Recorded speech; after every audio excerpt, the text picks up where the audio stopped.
우리 시간 주시는 하나님 말씀을 같이 보겠습니다. 사무엘하 14장 21절로 33절까지 말씀입니다. 제가 가지고 있는 구약 성경책 485면에 있습니다. 485면입니다. 사무엘하 14장 21절로 33절까지 말씀 우리 찾으셔서 같이 합독하시겠습니다. 하나님 말씀입니다. 사무엘하 14장 21절 왕이 요압에게 이르되 내가 이 일을 허락하였으니 가서 청년 압살롬을 데려오라 하니라. 요압이 땅에 엎드려 절하고 왕을 위하여 복을 빌고 요압이 이르되 내 주 왕이여 종의 구함을 왕이 허락하시니 종이 왕 앞에서 은혜 입은 줄을 오늘 아나이다 하고 요압이 일어나 거슬러 가서 압살롬을 데리고 예루살렘으로 오니 왕이 이르되 그를 그의 집으로 물러가게 하여 내 얼굴을 볼 수 없게 하라 하매 압살롬이 자기 집으로 돌아가고 왕의 얼굴을 보지 못하니라. 온 이스라엘 가운데서 압살롬이 같이 아름다움으로 크게 칭찬받는 자가 없었으니 그는 발바닥부터 정수리까지 험이 없음이라. 그의 머리털이 무거움으로 연말마다 깎았으며 그의 머리털을 깎을 때에 그것을 달아본 적 그의 머리털이 왕의 꿀로 200세겔이었더라. 압살롬이 아들 셋과 딸 하나를 낳았는데 딸의 이름은 다말이라. 그는 아름다운 여자라. 압살롬이 이태 동안 예루살렘에 있으되 왕의 얼굴을 보지 못하였으므로 압살롬이 요압을 왕께 보내어 하여 압살롬이 요압에게 사람을 보내 부르되 그에게 오지 아니하고 또 다시 그에게 보내되 오지 아니하는지라. 압살롬이 자기의 종들에게 이르되 보라 요압의 밭이 내 밭 근처에 있고 거기 보리가 있으니 가서 불을 지르라 하니라.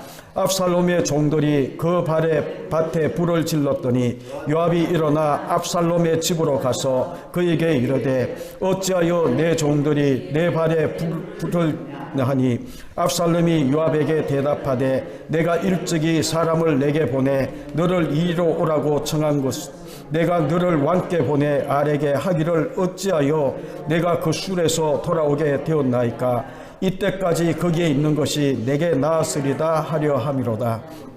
이제는 내가 나로 하여금 왕의 얼굴을 볼 수 있게 하라. 내가 만일 죄가 있으면 왕이 나를 죽이시는 것이 옳으니라 하는지라.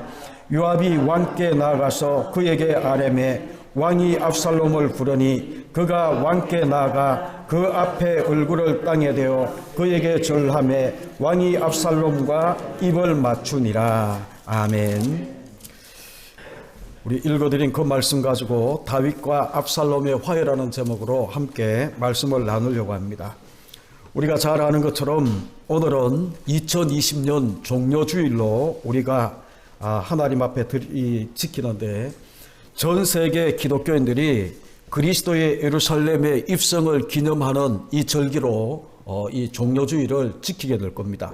그런데 다른 해와 다르게 아마 올해는 저희들처럼 미국도 마찬가지예요. 그런데 저희들처럼 가정 예배로 드리고 그리고 교회에서 모여서 드린다 하더라도 우리가 2m 거리를 두고 이렇게 예배하기 때문에 많은 이들이 모여서 예배는 하지 못하지만 소수가 교회에 모여서 그리고 또 가정에서 예배를 드리는 그러한 이 모습이 2020년 종료주일 하나의 예배의 모습이 될 줄로 믿습니다. 그럼에도 불구하고 예수님께서 예루살렘으로 입성하시는 이때를 기념해서 종료주일이라는 그러한 이 절기로 우리가 지키게 되는데 여러분 이 사복음서에 다 예루살렘에 입성하시는 예수 그리스도의 모습이 나와 있습니다. 그런데 특별히 종려나무 가지를 흔들었다라고 이야기하는 복음서는 요한복음서에만 나와 있습니다. 요한복음 12장에 보게 되면 예루살렘성에 입성하는 예수 그리스도의 모습이 거기에 담겨져 있는데 다른 공간 복음서는 낙이 새끼를 타고 이 예루살렘에 입성하는 그런 모습만 그려져 있지만 이 요한복음 12장 거기에 보게 되면 특별히 이 종려 가지를 흔들면서 겉옷을 펴고 그리고 난 다음에 호산나 다윗의 자손이여 라고 환호성을 지르는, 그렇게 열렬하게 예수 그리스도의 이 예루살렘 입성을 반기는 그런 모습이 기록되어 있는 거예요. 그래서 그때를 이제 요한복음 12장을 이게 이제 이 기초로 해서 오늘 예수 그리스도가 예루살렘 성에 입성하는 이 날을 기념하며 종려 주일이다라고 이야기를 합니다. 또 어떤 때는 호산나 주일이다라고 이야기를 해요. 종려 가지를 흔들면서 호산나 다윗의 자손이요 라고 외쳤던 그런 이 모습에 근거를 해서 호산나 주일이라고도 하기도 하는 그런 모습이지만, 여러분 우리가 잘 아는 것처럼 종려주일을 시작으로 해서 내일부터는 고난주간이 시작이 됩니다. 그리고 이 고난주간은 특별히 많은 교회들이 특별 새벽기도로 이렇게 이 예배를 드리겠지만, 원래는 코로나 바이러스 때문에 아마 특별 새벽기도가 있는 교회가 많지가 않을 것 같아요. 그럼에도 불구하고 우리가 이 개인 경건은 우리가 스스로 지켜나가야 되는 그런 이 모습인데, 그래서 이 혼자 생각에 이런 생각을 했어요. 우리가 모여서 예배하는 이게 힘들어지니까 이제 또 이 어르신들은 집에서 이 가정 예배 드리는 것도 카톡이나 이런 게 되지 않아서 실시간 예배가 되지 않잖아요. 그래서 교회에 나와서 예배하고자 하는 그런 이 마음이 있어서 혼자 고민하다가 우리 장로님들하고 오전에 이제 이 의논하기를 두 구역씩 해서 오전 예배, 오후 예배 나누어서 교회에 나와서 다음 주부터, 다음 주일이 부활절이거든요. 그래서 이 부활절부터는 두 구역씩 해서 오전에 나오는 두 구역, 그리고 오후에 나오는 두 구역에서 그렇게 해서 예배를 드리고, 물론 오전 예배 때는 동영상으로 실시간 이 예배가 진행되게 될 겁니다. 그래서 그럼에도 불구하고 이제 이 나오시는 분들은 오전 예배와 오후 2시 예배, 물론 지금 사회적 거리 두기와 이런 이 운동 가운데에 공동 식사는 되지 않습니다. 그래서 교회에서는 식사는 되지 않지만 이제 집에서 오후에 오시는 분들은 집에서 식사를 하시고 오후 2시에 오셔서 예배를 같이 드리고 그렇게 돌아가는 그러한 모습이고, 그래서 이제 이 지금 우리 앉아 있는 그 자리에 앉을 수 있는 자리를 표시를 해놨어요. 그래서 그렇게 해서 최대한 저희들이 이제 사회에서 이 요구하는 그러한 것들을 우리가 최대한 지키면서 우리 스스로도 건강을 지키면서 그렇게 예배 드리려고 합니다. 그래서 이 예루살렘, 예수 그리스도가 예루살렘 성에 입성하는 이때를 종려주일, 호산나 주일이라고 이야기를 하는데, 여러분 예수 그리스도가 예루살렘 성에 입성하는 이 모습은이죠, 아주 중요한 이 의미가 거기에 담겨져 있어요. 첫 번째는 뭔가 하면 스가랴 9장 9절에 보게 되면 우리가 이 종려주일 때 많이 읽는 그런 구절인데, 거기에 보게 되면 내 왕이 임한다라고 이야기를 하고 낙이 새끼를 타고 이제 이 예루살렘 성에 입성하는 그런 모습을 예언하고 있는 스가랴 9장 9절의 말씀이 있는데, 여기서 내 왕이 임한다라고 이야기하는 것은 메시아거든요. 이스라엘 백성들이 기다리고 있는 메시아를 기다리고 있는 그런 이 예언인데, 그때를 이 9절, 스가랴 9장 9절에 나와 있는 메시아 예언이 예수 그리스도가 예루살렘 성에 입성하는, 낙이 새끼를 타고 입성하는 이 모습을 통해 이제 이 성취되고 있는 그런 의미가 거기에 담겨져 있어요. 다시 이야기하면 예수님이 이제 제자들과 많은 무리들이 종려가지를 흔들면서 자기 겉옷을 펴면서 있죠, 낙이 새끼를 타고 예루살렘 성에 입성하는 그 모습에 호산나 다윗의 자손이여 외치는 이 모습 가운데에 구약에 예언되었던 내 왕, 정말 이 이스라엘 백성들이 고대하고 기다렸던 이 메시아가 이제 입성하는 그 모습을, 성취되고 있는 그 모습을 보여주는 거예요. 그리고 난 다음에 예수님이 낙이 새끼를 타고 입성하는 이 모습을 통해 이제는 내가 너희들이 기다렸던 메시아가 바로 나다라는 것을 보여주는 그런 의미가 있어요. 여러분 우리가 늘 이야기하지만 성경은 있죠, 하나도 허투루 우리 가운데 어떤 재미와 어떤 이 관심을 끌기 위해서 우리 가운데 기록되어 있는 그런 책이 아니거든요. 예수 그리스도를 증언하기 위해서 기록되어 있는 책인데, 예수 그리스도가 이제 이 낙이 새끼를 타고 예루살렘 성에 입성하는 이 모습을 통해 내가 구약에 예언되었던 그 메시아가 바로 나고, 나를 통해 내가 지금 나귀 새끼를 타고 예루살렘 성에 입성하는 이 모습을 통해 구약의 모든 예언이 성취되고 있는 내가 곧 메시아다라는 것을 보여주고 있는 그런 모습이에요. 그래서 우리가 잘 아는 대로 이제 내일부터 고난 주간이 쭉 시작되는 가운데에 정점이라고 할 수 있는 금요일이 되게 되면, 원래 우리가 이 성금요일 성찬 예배를 우리가 드릴 수는 없는 그런 모습이지만, 여러분 이러한 것들을 통해 우리가 보는 게 뭔가 하면 예수 그리스도가 마지막 메시아사역의 완성을 향해 달려가고 있는 그런 모습을 우리 가운데 보여줍니다. 여러분, 예수 그리스도가 십자가에 죽으시고 3일 만에 부활하는 그래서 우리가 다음 주일날 부활절로 우리가 지키게 되는데, 그런 이 의미가 예루살렘 성에 입성하는 예수 그리스도를 통해 우리 가운데 메시지를 주고 있는 그런 모습이에요. 그래서 우리가 그런 것들을 가만히 묵상하다 보게 되면 성경은 얼마나 예민하고 철저하고, 오늘도 우리가 14절에 보게 되면 읽지는 않았지만 방책이란 말이 나오는데, 이 방책이란 말이 뭔가 하면 분명한 계획이거든요. 정말 치밀하게 추진하고 있는 계획을 방책이라고 이야기를 하는데, 여러분 하나님께서 우리 가운데에 구원을 이루시고자 하는, 그것을 구속사라고 이야기를 하는데, 구원을 이루시고자 하는 그 놀라운 치밀한 예민한 이 말씀들이 성경 속에 다 기록되어 있는 것을 십자가를 묵상하면 묵상할수록 우리가 깨달을 수 있는 그런 모습이에요. 그러니까 구약에 쭉 되어 있는 하나의 도표를 이야기한다면, 구약에 이제 하나님이 천지를 창조하셨어요. 인간을 창조했어요. 그리고 에덴 동산을 우리 가운데 허락했어요. 선악과를 따먹으면 안 되는데, 이 첫사람 아담과 하와가 선악과를 따먹고 난 다음에 이제 이 반드시 죽으리라라고 이야기하는 이 모든 것들이 그들 가운데 임하기 시작을 해요. 그런데 하나님이 정말 이 쫓김을 받고 죽을 수밖에 없는 그 이 인간들을 구원하기 위해서 하나님이 반책을, 내쫓긴 자를, 죽을 수밖에 없는 자를 다시 돌려 하나님 앞으로 불려드리는 이 방책 구원의 계획을 쭉 펼치는데, 이게 어디까지 선지자를 보내서 예언해서 이게 어디에 모든 것들이 맞춰지는가 하면 십자가에 맞춰지는 거, 십자가. 그리고 이 십자가에 모든 것들이 맞춰지고 난 다음에 우리 주님께서 이제 이 십자가를 통해 다시 부활과 모든 하나님의 이 영광스러운 이 모습들이 우리 가운데 쭉 펼쳐지는 것이 하나님의 구원의 이 방책이 성경 속에 쭉 기록되어 있는 그런 모습이라는 거예요. 그래서 십자가를 알지 못하게 되면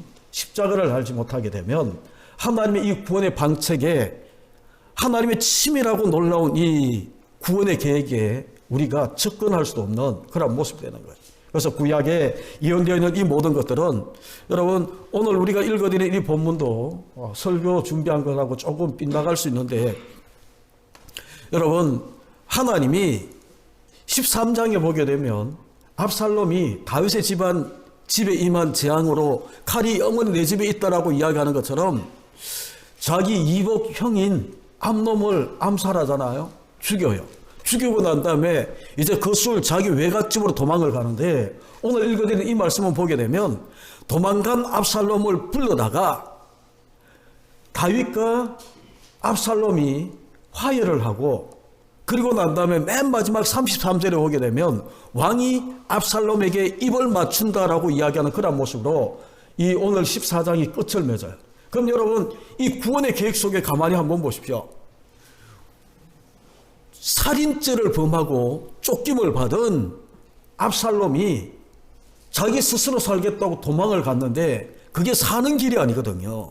근데 결국은 이제 이 요압이 이 중재자로 이렇게 나서서 화해의 길을 열지만, 여러분 그 모습을 통해 왕이 불러주지 않으면 화해가 이루어질 수도 없고, 입을 맞추는 것도 왕이라고 33절을 여러분이 가만히 보시게 되면 주어는 왕이에요. 왕이 불러요. 왕이 부르고, 그리고 왕이 압살롬에게 입을 맞춘다라고 이야기를 하는데, 여러분 이 그림을 통해 구원의 어떤, 나를 향한 구원의 어떤 모습이 그려지나요? 그러니까 구속사, 하나님이 나를 구원하기 위한 그런 이 모든 그림으로 성경을 보기 시작하게 되면 여러분 이렇게 그려지잖아요. 우리가 죄로 말미암아 죽을 수밖에 없는, 그래서 내 혼자 살겠다고 내 스스로 막 이렇게 이 여러 가지 많은 것들을 계획하고 이렇게 하면서 가장 안전하다고 외치는 자기 외갓집으로 피해버린. 근데 거기에 사는 길이 아니거든요. 근데 하나님은 우리를 화해시키고 입맞추고 하게 하기 위해서 어떤 계획을 가지는가 하면 예수 그리스도를 중재자로 화해의 하나의 이 사신으로 우리 가운데 보내셔서 우리의 모든 죄를 다 사하시고 결국은 우리 주님이 우리를 불러주셔서 우리가 주님 앞에 나갔을 때에 우리 주님이 입을 맞추는 그 모습이 바로 14장에 그려지고 있는 구원의 그림, 구원의 계획 속에 그려지고 있는 그런 모습이라는 거예요. 여러분, 이런 것들을 가지고 우리가 가만히 보게 되면 다 성경은 구원의 이야기예요. 내용들은 하나의 사건이나 하나의 비유나 이런 것들로 쭉 우리 가운데 이야기하지만 이런 모든 것들을 통해 우리 주님은 구원의 계획, 구속사의 이 놀라운 이런 모습으로 우리 가운데 쭉 펼쳐지는데, 그럼 여러분 한번 보십시오. 오늘 읽어드린 그 말씀의 가장 중심절이라고 이야기할 수 있는 것이 물론 33절에 입을 맞추는 거지만 그렇게 하기 위해서 여러분 14절을 한번 보시죠. 14절. 여러분 성경이면 줄을 하나 끊으시면 좋은데 14절을 보십시오. 우리는 필경 죽으리니 땅에 쏟아진 물을 다시 담지 못한 같을 것이나오나, 거기부터 줄을 끊으시죠. 하나님은 주어가 하나님이에요. 생명을 빼앗지 아니하시고 방책을 베푸사 내쫓긴 자가 하나님께 버린 자가 되지 아니하게 하시나니. 여러분, 내쫓긴 자가 하나님께 버린 자가 되지 아니하게 하시나이다. 내쫓긴 자가 누구였나요? 아담과 하와였어요. 아담과 하와로부터 시작해서 내쫓긴 자가 아벨이고 가인이고 그 이후에 펼쳐지고 있는 모든 아담의 후손인 우리는 다 죄로 말미암아 생명을 빼앗긴 자로 내쫓긴 자가 되어서 우리 가운데에 하나님 앞에 내쫓긴 자가 되었지만, 하나님의 구원의 방책이 뭡니까? 내쫓긴 자가 하나님께 버린 자가 되지 아니하게, 하나님께 버림받은 자가 되지 아니하게 다시 하나님이 부르시는 거예요. 여러분, 창세기 3장에 가게 되면 선악과를 따먹은 그 이 아담과 하와를 하나님이 쫓아내시는데, 버린 자가 되지 않게 하기 위해서 하나님이 하시는 하나님의 행위라고 해야 되나요? 구원의 은혜가 있어요. 그게 뭔가 하면 무화과나무 잎으로 만든 치마를 벗겨버리고 가죽옷으로 지어 입히시고 그리고 난 다음에 쫓아내시는 거예요.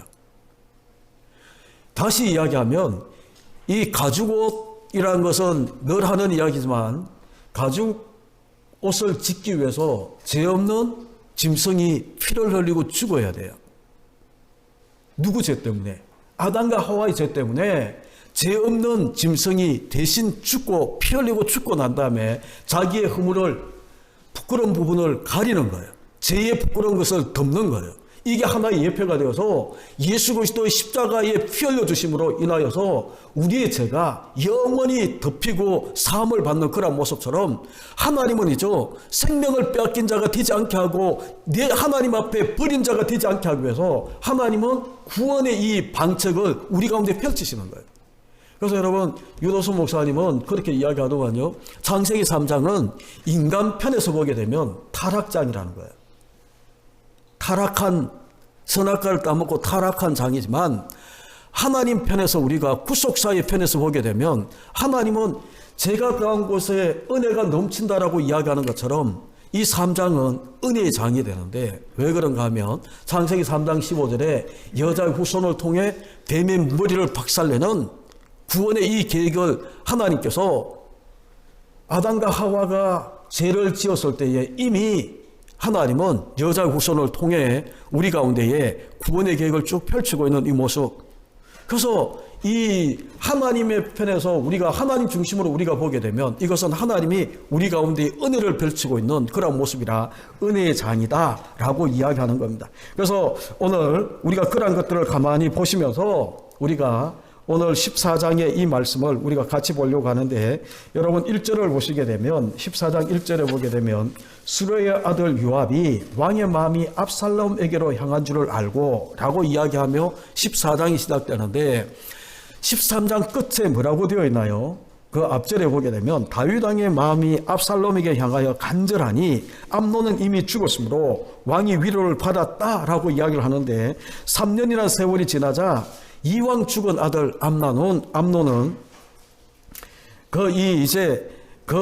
이미 죽었기 때문에 살아있는 아들 압살롬을 통해 이 다윗은 위로를 받고자 간절한 압살롬을 향한 간절한 마음이 일어났다라고 이야기를 하는 거거든요. 요압이 이런 왕의 마음을 알고 하나의 방책을 강구하는데, 그래서 2절에 보게 되면 더고아의 여인인 지혜로운 여인을 데려다가 하나의 방책을 펼치는데, 그게 뭔가 하면 4절부터 쭉 나와 있습니다. 4절부터 보게 되면 더고아 여인이 왕 앞에 나가서 간청을 합니다. 그래서 5절에 보게 되면 자신은 남편이 죽은 참 가부다라는 것을 소개하고 난 다음에 6절에 아들이 둘이 있었는데죠, 이 두 아들이 형이 아우를 쳐 죽였다는 거예요. 어디에서? 여러분, 아무도 말려줄 수 없는 들에서 충동적으로 일어난 사건임을 그 왕에게 고하는 겁니다. 그런데 그런 일이 일어나고 난 다음에 여러분 7절에 보게 되면 온 족속이 일어나서 율법대로 진행해서 이 남아있는 한 아들을 죽이려고 하면서 자기에게 이 상속자가 끊어질 그런 위기가 자기에게 찾아왔다라는 거예요.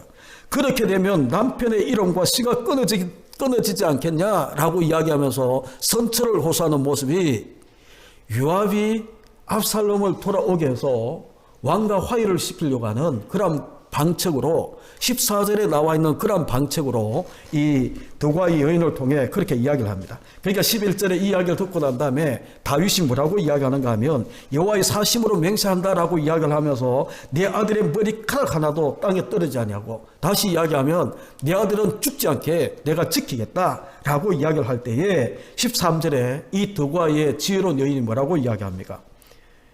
13절을 보시게 되면 여인이 이르되 그러면 어찌하여 왕께서 하나님의 백성에게 대하여 이같이 생각을 하셨나이까?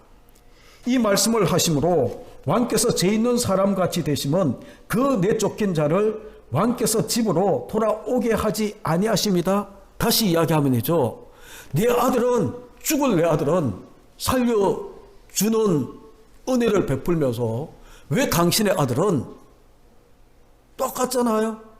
형제를 죽였어요. 더고아의 여인이 하는 것은 형이 동생을 죽인 거지만 다윗의 집에는 압살롬이라는 이복 동생이 형을 죽인 거거든요. 그런데 왜 자기 아들은 살려주겠다라고 이야기를 하면서 왜 당신은 내쫓긴 자를 돌아오지 않게 만들고 있냐? 그러면서 아까 우리가 본 그 14절의 이야기를 쭉 하면서 여러분, 이 압살롬이 돌아올 수 있도록 그렇게 구원의 방책을 펴고 있는 그 모습이 거기에 담겨져 있습니다.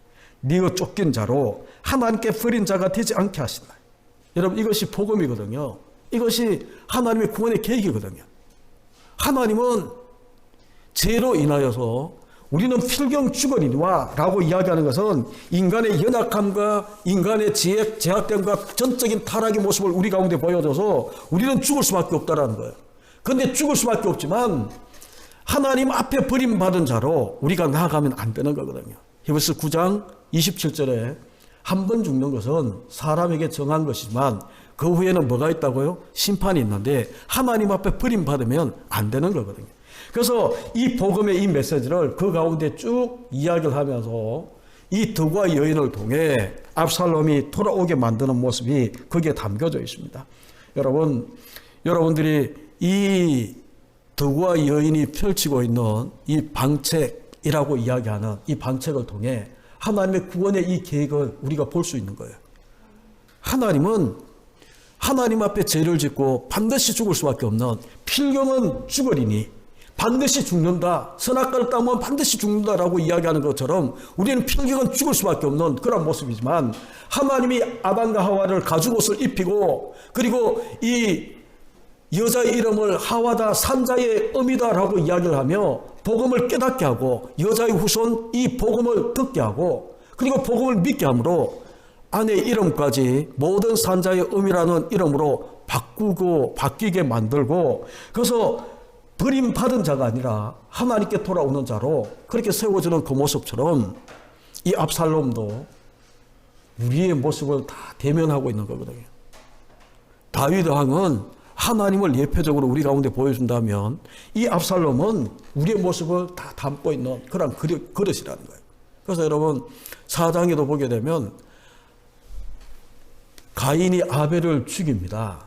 그리고 난 다음에 가인이 하나님이 찾아오셔서 내 동생이 어디 있냐라고 물으시고 난 다음에 핏소리가, 내 동생의 핏소리가 땅에서 소리를 친다라고 이야기할 때에 이 가인이 두려워하면서 그 나를 만난 자가 나를 죽일 것 같아 두려워 떠는 그런 모습 가운데에 하나님 주시는 말씀이 뭔지 아십니까? 그렇지 않다라고 이야기를 하면서 가인을 죽이는 자는 벌을 70배나 받는다라고 이야기하며 결국은 하나님께서 동생을 죽인 가인까지도 하나님은 그렇지 않다라고 이야기하는 그 모습을 그 가운데 보여주는 거예요. 그런데 우리가 기억해야 되는 것은 뭔가 하면 화해라는 것은 하나님 편에 모든 주도권이 있어요. 제가 이렇게 이야기하면 그러면 우리가 인간끼리 이렇게 맺어지는 이 갈등 속에 화해는 어떻게 해야 되나라고 이야기할지 모르지만 여러분 모든 화해 원수된 제가 자주 인용을 해서 여러분이 이제 귀에 익숙하겠지만 로마서 5장에 보게 되면 우리가 아직 원수되고 아직 연약하고 아직 우리가 하나님 앞에 죄인 되었을 때에 하나님이 우리를 찾아오셔서 예수 그리스도의 십자가에 죽게 하심으로 화해의 길을 살리는 길을 열어놓으시는 거거든요. 하나님이 주도권이에요. 그러면 여러분 고린도후서 5장에 보게 되면 우리를 바라보고 화목케 하는 직책을 주셨다라고 이야기를 하는데 그러니까 여러분 예수 그리스도를 믿고 성도가 된 자에게는 어떤 직책이 따르는가 하면 화목케 하는 직책이 따르는 거예요. 그런데 내가 예수 그리스도를 통해 믿음을 통해 우리 가운데 받은 이 화목케 하는 이 직책을 가지고 내가 행한다고 해서 여러분 주도권이 내게 있는 게 아니라는 거예요. 철저하게 우리는 하나님 중심으로 하나님 주어로 모든 것들을 보셔야 온전한 화해가 이루어지는 겁니다. 여러분이 어떨지 모르지만 저는 하루에도 수십 번 마음이 왔다 갔다 할 때가 많습니다. 여러분도 그렇지 않나요? 그런데 그런 이 마음도 내 마음도 수시로 이렇게 바뀌는데 내 마음 내가 주체가 되어서 어떤 화목을 이룬다? 화해를 만든다? 아니거든요. 내 안에 우리가 갈라디아서 2장 20절 자주 암송하는 구절이지만 내가 예수 그리스도와 함께 죽고 내 안에 살아계신 예수 그리스도로 말미암아 그 믿음으로 우리가 행함으로 화해가 이루어지는 거예요. 그래서 여러분 이 다윗의 압살롬과 화해하는 이 모습을 통해 여러분이 깨달아야 되는 것은 다른 것이 아닙니다. 하나님은 이 이야기를 통해서도 우리를 향한 구원의 이 놀라운 계획들이 쭉 펼쳐지고 있는데 여러분 한번 보십시오. 24절에 보게 되면 끝에 뭐라고 이야기하는가 하면 이제 이 압살롬은 예루살렘으로 돌아왔지만 왕이 뭐라고 이야기하는가 끝에 보게 되면 압살롬이 자기 집으로 돌아가고 왕의 얼굴을 보지 못한다라고 이야기하며 얼굴을 보지 않는 그런 모습이 그 가운데 있는 거예요. 그래서 28절로 보게 되면 강조하고 있는 게 뭔가 하면 돌아온 지 2년이 지났는데 3년 도피 생활을 했어요. 그리고 돌아와서 2년이 지났는데도 왕의 얼굴을 보지를 못하는 거예요. 여러분 이 왕의 얼굴을 보지 못하고 있는 이 모습이 뭐를 상징하는 것 같습니까? 구약은이죠. 그 이 구약의 제사를 통해 왕께로 돌아오는 하나님께로 돌아오는 길이 열려져 있지만 여러분 성막의 그림을 떠올려 보게 되면 하나님의 임재가 있는 지성소에는 성소와 지성소 사이는 휘장이 가려져 있어요. 얼굴을 볼 수가 없는 거예요. 죄는 용서를 받지만 그래서 이게 예수 그리스도가 십자가에 죽으시는 이제 금요일 날 우리 주님께서 운명하시는 그날에 휘장이 위로부터 아래로 찢겨졌다라고 이야기하는 그 모습을 우리 가운데 보여주는데 히브리서 9장에 가게 되면 산 길이다라고 이야기하며 이 자기의 육체를 가리킵니다라고 이야기를 하면서 이것을 우리 가운데 보여주는 거예요. 예수 그리스도의 십자가에 자기 육체를 찢기시고 피 흘려주시는 가운데에 가려졌던 왕의 얼굴을 보지 못하는 이 모든 것들이 활짝 열려져서 보여지는, 그러니까 신약과 구약은 다른 거예요. 그래서 우리가 그런 것들도 이 얼굴을 보지 못한다, 왕의 얼굴을 보지 못한다라고 이야기하는 것 통해 우리가 보셔야 되는데, 그래서 히브리서 4장은 뭐라고 이야기합니까? 그의 예수 그리스도의 피로 말미암아 우리는 은혜의 보좌 앞에 담대히 나갈 수 있는 길이 열려진 거예요. 이게 구약과 신약의 차이인데, 여러분, 제가 여러분 가운데에 이제 하고 싶은 것은, 강조하고 싶은 것은 그 모습이 아니고, 거기 33절을 여러분과 함께 나누면서 오늘 말씀을 맺으려고 하는데, 여러분, 이것을 우리가 이해하기까지 뭐를 여러분들이 보셔야 되는가 하면, 거기 25절에 보게 되면 압살롬, 왕의 얼굴을 보지 못하고 있는 압살롬을 뭐라고 이야기하는가 하면, 온 이스라엘 가운데서 압살롬같이 아름다움으로 크게 칭찬받는 자가 없었으니 그는 발바닥부터 정수리까지, 머리부터 발끝까지 흠이 없다라고 이야기하는 그런 모습이 그 가운데 있어요. 여러분, 형을 죽이고 도망갔던 이 압살롬이 돌아왔지만 왕의 얼굴을 보지 못하고 있는 이 아들 압살롬에 대해서 왜 성경은 이렇게 칭찬하는 모습으로 그렇게 그리고 있을까? 여러분, 이것은 우리가 조금만 묵상하면 우리가 깨닫게 되는 건 뭔가 하면, 이렇게 온 백성들에게 흠없는 그런 모습으로 칭찬받는 자가 어떻게 이 지경까지, 왕의 얼굴을 보지 못하는 이 지경까지.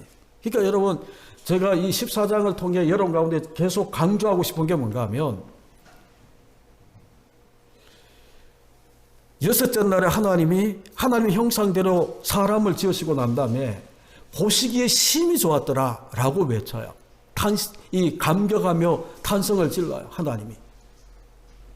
25절에 나와 있는 압살롬과 같은 그런 모습이거든요.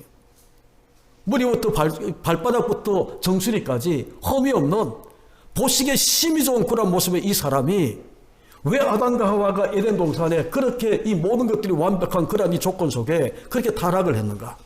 여러분, 이 압살롬이 온 이스라엘에게 발바닥부터 정수리까지 흠이 없는 이런 모습의 이 압살롬이 왜 왕의 얼굴, 아버지 얼굴을 보지 못하는 그 지경까지 이렇게 타락할 수밖에 없었는가라는 것을 그 가운데 보여주는 거예요. 그래서 선지자를 통해 이러한 것들을 많이 이야기합니다. 하나님이 이사야 선지자를 통해, 여러분, 이 이사야서 5장에 보게 되면 포도원의 노래라고 비유가 나오는데, 이 농부가 포도원에 아주 좋은 포도나무를 심었어요. 그런데 이 심이 기름진 땅에, 그리고 이 거름을 주면서 돌을 제거하고 극상품 포도나무를 심었는데, 좋은 포도 열매 맺기를 기다렸는데 뭐라고 이야기하나요? 덜 포도가 열렸다라고 이야기를 하는 거거든요. 이런 모든 것들은 아담과 하와, 그리고 지금 우리가 25절에 보고 있는 이 압살롬 이 모습을 그대로 다 보여주는 거예요. 우리의 모습을 보여주는 거예요.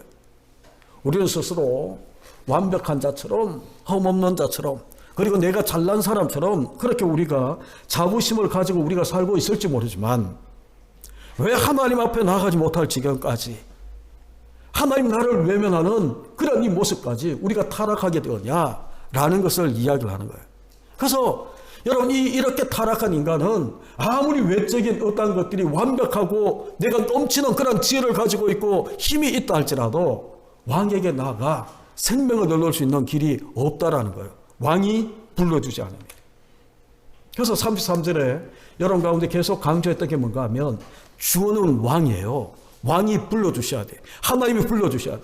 타락한 많은 인간들 속에 하나님은 하나님이 택하신 자에게 믿음을 선물로 주셔서 하나님 앞에 나올 수 있는 길을 우리 가운데 열어놓으신 거예요. 그래서 이 33절에 이 모습을 여러분 가운데에 이해시키기 위해서 일전에 한번 이야기를 드렸는데, 제가 좋아하는 이야기 하나를 들려주면서 말씀을 맺으려고 합니다. 여러분, 누가복음 15장 20절에 보게 되면 탕자의 비유가 나오는데, 여러분, 탕자의 비유 속의 주인공은 탕자가 아니고 둘째 아들이 아니고 아버지다라고 이야기를 했어요. 그런데 이 탕자는 자기 유산, 자기 목의 유산을 가지고 먼 나라로 갔다가 허랑방탕해서 그리고 난 다음에 다 잃어버리고 그 땅에 기근이 들어서 돼지를 치면서 돼지가 먹는 지엽 열매를 먹다가 아버지가 생각나서 아버지 집에 돌아오는 그런 이야기예요. 그런데 누가복음 15장 20절에 보게 되면 아버지는 여러분 아들이 자기 유산을 가지고 유산을 달라라고 이야기하는 것은 아버지를 죽이는 겁니다. 아버지를 죽였어요. 살인죄는 하지 않았지만 유산을 달라라고 이야기하는 것은 아버지가 죽어야 받을 수 있는 목이잖아요. 그러니까 이 유산을 달라라고 이야기하는 것을 우리가 조금만 더 깊이 생각하면 아버지를 죽인 거예요. 근데 아버지는 자기 아들이 자기를 죽이고 있는 그런 모습 가운데에 상처를 받고 자기 아들이 떠나갔지만 우리가 잘 아는 이야기처럼 누가복음 15장의 탕자의 비유 속에 우리가 보게 되면 아버지는 그때부터 말 어기어서서 돌아올 아들을 기다리고 있는 그 모습을 우리 가운데 보여줘요. 그런데 20절에 보게 되면 돌아오는 아들을 바라보고 아직 거리가 먼데 아버지가 달려가서 아들의 얼굴에 입을 맞추니라는 말로 누가복음 15장 20절이 그렇게 이야기를 해요. 입을 맞추는 거예요. 여러분 한번 보십시오. 지금 오늘 우리가 읽어드린 사무엘하 14장 33절에 왕이 압살롬에게 입을 맞추고 있는 꼴보기 싫은 자거든요. 그런데 이 꼴보기 싫은 이 아들이 돌아왔지만 얼굴도 보여주지 않던 이 아버지가 그를 불러다가 입을 맞추고 있는 이 모습, 이것을 우리가 이해하려고 하면 여러분 탕자의 비유를 우리가 이해해야 되는데, 제가 일전에 아낌없이 주는 나무라고 그 이야기를 한 게 기억이 나시는지 모르겠어요. 초등학교 4학년 국어 교과서에 나오는 창작 동화 속에 아낌없이 주는 나무라는 게 있어요. 그런데 옛날에 어느 한 동산에 아주 큰 사과나무가 있는데 소년이 이 사과나무에서 사과나무 그늘에 와서 늘 노는 거예요. 사과도 따먹고 그네도 만들어서 타고, 그리고 난 다음에 이제 피곤하면 그 나무 그늘에서 쉬는데 여러분 그늘 심도 주고 사과 열매도 주고 그리고 그네가 되어주고 놀이도 주고 이렇게 했던 이 사과나무가 이제 소년이 자라서 이제 큰 도시로 나가기 위해 나무에게 이야기를 합니다. 나는 돈이 필요한데. 그러니까 이 아낌없이 주는 나무가 자기에게서 사과 열매를 따다가 팔아서 돈을 만들라. 그리고 난 다음에 이 소년이 이제 이 장성한 이 소년이 사과 열매를 따가지고 이제 돈을 만들어서 큰 도시에 나가서 사업을 합니다. 그리고 난 다음에 한참 뒤에 돌아와서 다시 사과나무에게 뭐라고 이야기하는가 하면 이제 결혼해서 자녀가 생겼는데 자기에게는 집이 필요하다는 거예요. 그러니까 이 아낌없이 주는 이 나무가 뭐라고 이야기하는가 하면 자기를 베어다가 집을 짓고 살라라고 이야기를 해서 이 가지를 쳐다가 집을 지어요. 그리고 난 다음에 한참 뒤에 다시 돌아온 이 장성한 소년이 뭐라고 이야기하는가 하면 이제는 자기가 나가서 배를 지어야 되는데 그렇게 이야기를 하면서 배를 짓도록 자기 또 남아있는 원주기까지 다 주고 그래서 이제 밑둥만 남아있는 그 나무. 그런데 이 아낌없이 주는 나무는이죠. 사과 열매를 주면서도 자기 몸통을 주면서도 기뻤어요. 왜냐하면 줄 게 있는, 사랑하는 이 소년을 향해서 줄 게 있는 이 모습 때문에 기뻤어요.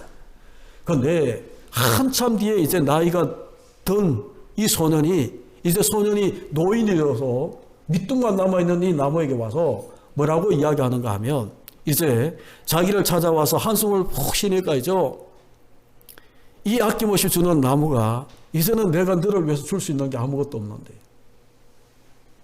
그러니까 이 노인이 된 이 소년이 뭐라고 이야기하는가 하면 이제 나는 아무것도 필요가 없어.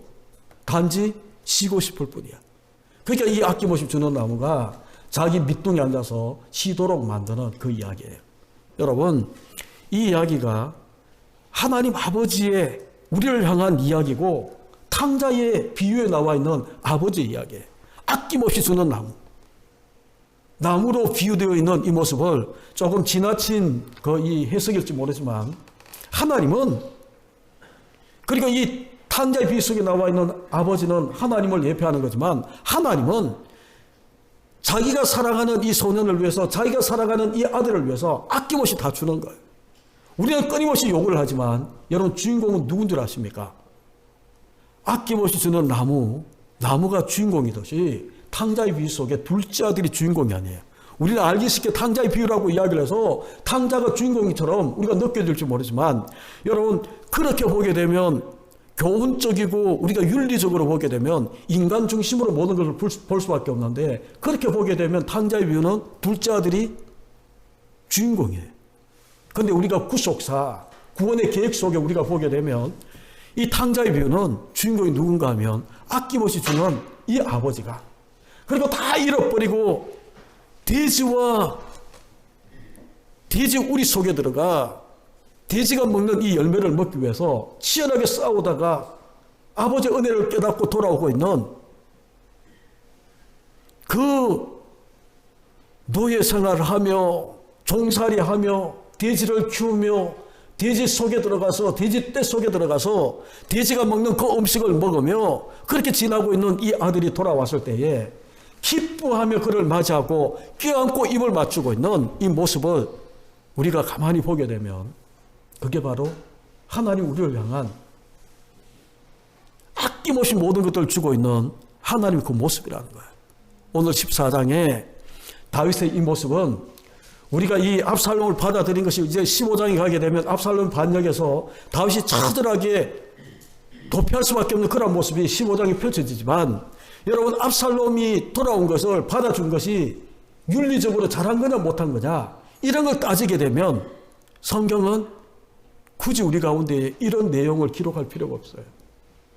세상에 많은 소설이나 이야기들이 이런 윤리적이고 교훈적인 것들을 많이 주고 있거든요. 그런데 이런 것들을 통해 우리가 무엇을 보셔야 되는가 하면, 다윗이 그런 아들임에도 불구하고 아낌없이 주는 나무처럼, 탕자의 이 아버지처럼, 모든 것들을 주고 있는 아버지처럼 이 아들을 받아들이고 부르고 받아들이고 입을 맞추고 있는 온전한 화해를 이루고 있는 이 모습. 그런데 여러분, 우리가 보면 알지만, 이제 계속 보면 알지만 압살롬이 우리의 모습이라고 이야기했잖아요. 그런데 그렇게 하나님이 나를 용납하고 아낌없이 우리 가운데 주지만, 우리는 끊임없이 하나님을 대적하고 예수 그리스도를 다시 십자가에 못 박고, 그리고 하나님 앞에 상처를 주고, 그러면서도 자기가 억울하고 원통한 사람인 것처럼 우리가 그렇게 사는 거예요. 그 수요 예배 때 이야기 드렸나요? 하나님 중심으로 보게 되면 우리는 지금 내 앞에 펼쳐지고 있는, 우리는 이해되지 않잖아요.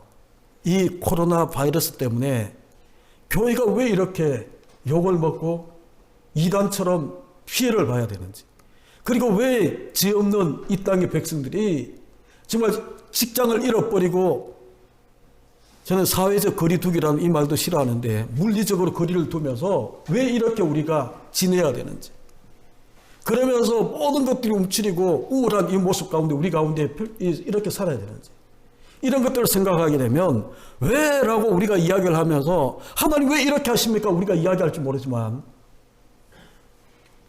하나님 편에서 우리가 모든 것들을 보게 되면 예루살렘 성이 불타고 정말 자기 동족들이 벌거벗은 몸으로 포로로, 바벨론에 포로로 끌려가는 그 모습을 보면서 에레미야 예가가 외치는 것처럼 여호와는 의로우시도다 라는 고백의 이 말씀처럼 하나님은 의로우세요. 하나님은 틀리지 않으세요. 그래서 우리의 시선을 어디에 두셔야 되는가 하면 이 땅, 인간 중심, 그리고 내 중심으로 모든 것들을 보게 되면 하나님은 불의한 하나님, 하나님 불공평한 하나님, 하나님은 왜 더 악한 자도 많은데 왜 우리를 이렇게 하시냐고. 그런데 여러분, 하나님은 의로우세요. 하나님은 틀릴 수 없는 분이에요. 하나님이 하는 모든 일은 정답이에요. 이해되지 않지만. 그래서 우리가 다윗이 압살롬을 받아들이고 있는, 그래서 화해하고 있는, 입맞추고 있는 이 모습이 윤리 교훈적으로 따지게 되면 옳다 그러다 이런 것 가지고 우리가 이야기할 수 있지만, 하나님은 이런 이야기를 통해 내가 너희를 얼마나 사랑하고 너희를 구원하기 위해 방책을 세우고 치밀하고 분명한 구원의 계획을 가지고 너에게 다가가고 있는지 지금은 이해되지 않지만, 지금 이 코로나 바이러스가, 이 상황이 지금 이해되지 않아요. 그 이 정치적인 논리로, 그리고 이 정부의 반대편에 있는 분들은 한 번도 경험하지 못한 나라라고 외치면서 부정적으로 그렇게 이야기하는 모습도 있지만, 여러분, 이런 모든 것들 다 지나고 난 다음에 이해되는 날이 올 거예요. 그래서 우리가 해야 되는 일은 뭔가 하면, 다윗과 압살롬이 화해하는 이 모습처럼 우리가 이 땅 사는 동안 화해자의 모습으로 화목케 하는 직책을 가지고, 내게 있는 게 아니에요. 예수 믿는 나를 통해 내 안에 성령님께서 이 모든 것들을 이끌어 가심으로. 그래서 제가 자주 이야기하지만, 코로나 바이러스 때문에 펼쳐지는 이 상황 속에 자주 이야기하지만, 우리의 귀를 절제하고 들어야 되는 하나님 말씀을 듣고, 내 입을 정말 10명의 증탕꾼처럼 그렇게 이야기하면 안 되고, 여호수아와 갈렙이 되어서 이 땅에 정말 소망을 주고 일어날 수 있는 하나님의 약속을 가지고 말씀하는 그런 이 갈렙과 여호수아가 되고, 내 발도 가야 되는 곳, 금해야 되는 곳은 금하고, 여러분, 그렇게 하는 가운데에 저와 여러분이, 예수 믿는 우리가 이 땅에 화목케 하는 사신으로, 화목케 하는 대사로 보냄을 받은 자임을 우리가 기억하시고, 압살롬과 화해를 만들고 있는, 화해의 주체는 다윗이에요. 우리가 다윗의 후손이에요. 그러한 이 화해자가 되어서 이 땅을 하나님 기뻐하는 사람으로 잘 살아내는 저와 여러분 되시기를 간절히 주님의 이름으로 축복합니다. 기도하시겠습니다. 여러분, 말씀을 떠올려 보십시오. 내가 가는 곳 화해, 화목을 만들어내고 있습니까? 내 발길이 닿는 곳 생명들이 살아나고 있습니까?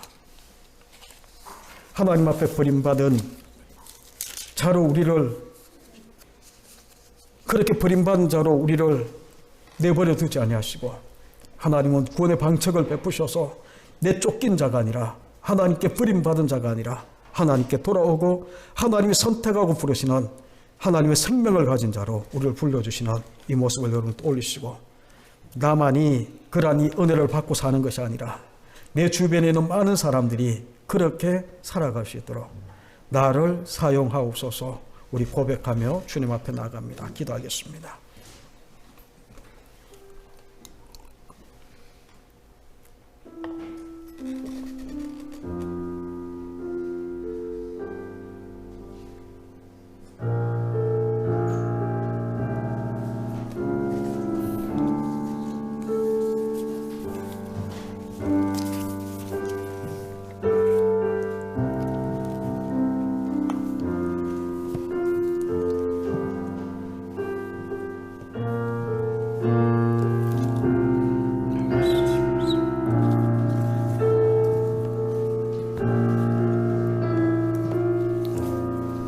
하나님 아버지, 은혜를 감사합니다.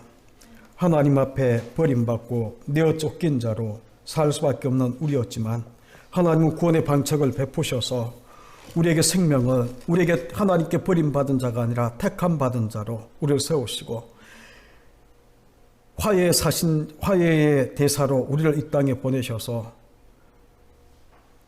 하나님과 원수된 모든 이들, 또한 이 땅에 갈등과 분열이 있는 곳에 화목케 하는 직분자로 우리를 세워주심을 감사합니다.